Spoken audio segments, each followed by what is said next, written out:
Welcome to our weekly maritime vlog. I'm Corey Ransom with International Maritime Security Associates. We have Bennett, #1 producer, director, camera person, editor, great person of all things, running the show today. Mr. B, the dog, is on the floor bumping into stuff, so we have to start over a lot.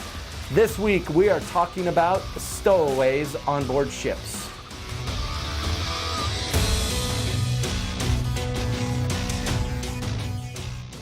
Stowaways on board ships can cause problems for the master, for the crew, for the ship owner, for the departure port, the arrival port.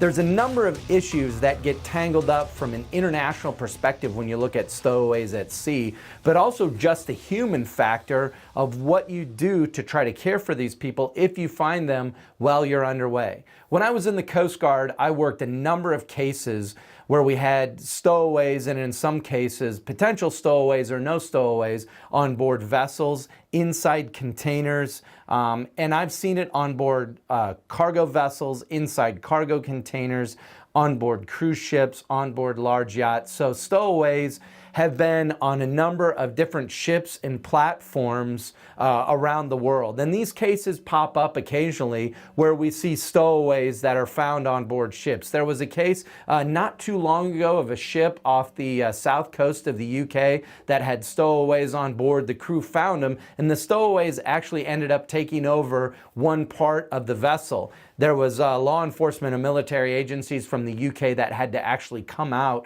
and take care of the situation. Fortunately, nobody was injured, and the stowaways were taken into custody and taken care of. I've been involved in stowaway cases where we've had people inside containers, and especially where I worked in South Florida and the Caribbean, those are some of the worst cases that you can be involved in. There's a number of cases that I've read about, haven't been directly involved in, where there have been containers full of stowaways.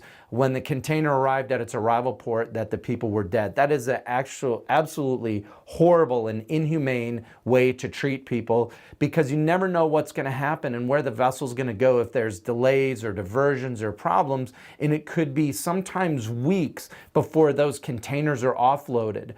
So I've seen some and been involved in and read about some horrible cases. So we thought we'd talk about that today here on the vlog. So as we talk about stowaways today, I thought it would be a good idea for us to start with the legal definition as defined by the IMO, the Convention of Facilitation of International Maritime Traffic of 1965 as amended, or what's just commonly referred to as the FAL Convention. This defines a stowaway as a person who is secreted on a ship or in cargo which is subsequently loaded onto the ship without the consent of the ship owner or the master or any other responsible person, and this person is then detected on board the ship after it's departed from its departure port or in the cargo while unloading in the port of arrival, and then is reported as a stowaway to the master. So that's the legal definition of a stowaway. So in the first segment, we just talked a little bit about some different cases and things that are happening with the stowaway. So if we are the master or the owner or operating a vessel, what are some of the things that we can do when it comes to stowaways? So if you look at vessels that are regulated by ISPS regulations, internationally MTSA regulations, or even in some cases, or actually a lot of cases, flag state regulations, these different regulatory regimes spell out some of the things that are necessary when it comes to stowaways. So when dealing with stowaways, there's nuances with each individual flag state. So as you put a plan together dealing with stowaways, you want to look at what are the IMO conventions and regulations that deal with that and how we need to deal with that. It also ports over not just into stowaways or the FAL convention, but into the ISPS codes, but also be very cognizant and aware of what do we need to do from a flag state perspective. And those are all completely different too. However, there are some similarities. So the security part of the ship starts when you're in port, especially with ships that have an ISPS plan or a security plan.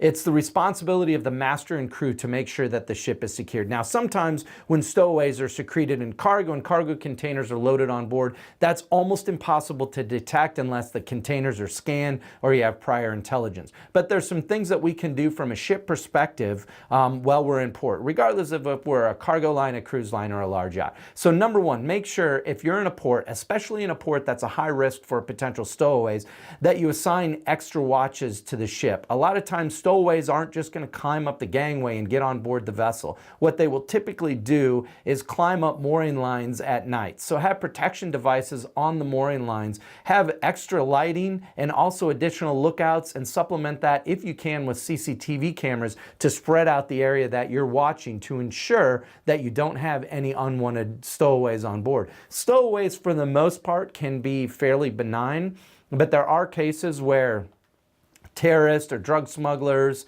or other people have been able to gain access to a vessel, and those are absolutely the kind of people that you want to prevent from getting on board. And there's also a number of implications when it comes to the ISPS plan and flag state if there is a stowaway that's detected on board. So make sure you have a good watch set, additional lighting if you can. Make sure you have devices on the mooring lines to make sure that people can't climb up the mooring lines in the middle of the night, and make sure you have a great gangway watch posted. Those are just some common sense items that we can look at when it comes to trying to prevent stowaways on board. Now, what do you do if you find stowaways on board your vessel while you're underway? That's a completely different problem, because you never know when dealing with unknown persons on board your vessel what's actually going to happen. Like this case we talked about just a moment ago off the UK, the stowaways were fairly violent, managed to take over a portion of the ship, but once law enforcement came on board, they were subdued and removed from the ship. This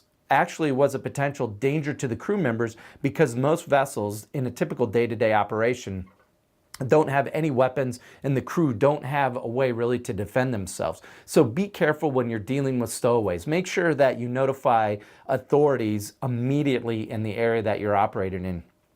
Also take a look at notifying your flag state immediately as to what the disposition is. If you have a ship manager or agent, they should be part of the notification process, because there also needs to be a notification to the port that you are en route to. The problem is not every port will accept ships with stowaways on board. So that also throws another complication into the mix. Sometimes ports will make you anchor out and have to go through the process to take care of those stowaways depending on their nationality when you come into a port. So there's a lot of different nuances when you deal with stowaways at sea. If you find stowaways on board and they're malnourished or there's other problems and you have the capability, provide medical assistance and food and water to these people to the best of your ability, and notify rescue agencies as soon as possible.